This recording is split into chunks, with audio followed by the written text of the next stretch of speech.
Hi అండి అందరికి ఈ రోజు ఒక డిటాక్షన్ టీ మీతో షేర్ చేసుకోబోతున్నాను.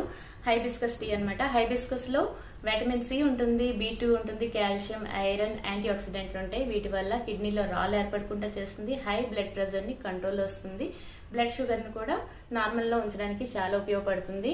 లో బీపీ ఉండేవాళ్ళు, ప్రెగ్నెంట్ లేడీస్ డాక్టర్ ని కన్సల్ట్ చేసి తీసుకోవడం చాలా మంచిదండి. ఇన్ని ఉపయోగాలండి ఈ హైబిస్కస్ టీ వారానికి ఒకసారైనా 10 రోజులకు ఒకసారైనా తీసుకుంటే చాలా మంచిది.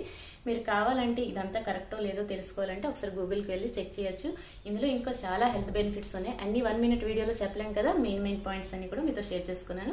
ఇప్పుడు ముందుగా రెక్కమందారాలని ఒక 4-5 తీసుకోవాలి. రెక్కల్ని విడిగా చేసేసి ఒక గిన్నెలో వేసుకుని శుభ్రంగా కడిగి నిండుగా నీళ్లు పోసి ఈ గిన్నెని స్టవ్ పైన పెట్టి మంటని మీడియం ఫ్లేమ్ లో ఉంచి 3-4 నిమిషాల పాటు ఉడికించుకుంటే ఈ విధంగా కలర్ చేంజ్ అవుతుంది. ఇప్పుడు స్టవ్ కట్టేసి గోరువెచ్చగా ఉండేటప్పుడు స్ట్రైన్ చేసుకుని 1/2 టీ స్పూన్ వరకు నిమ్మరసం వేసుకుని కలుపుకుంటే మందార పువ్వు రంగులోకి వస్తుంది. ఈ డిటాక్షన్ టీ వారానికి ఒకసారి పరగడుపుని తీసుకుంటే హెల్త్కి చాలా మేలు చేస్తుంది. Thank you for watching. Bye.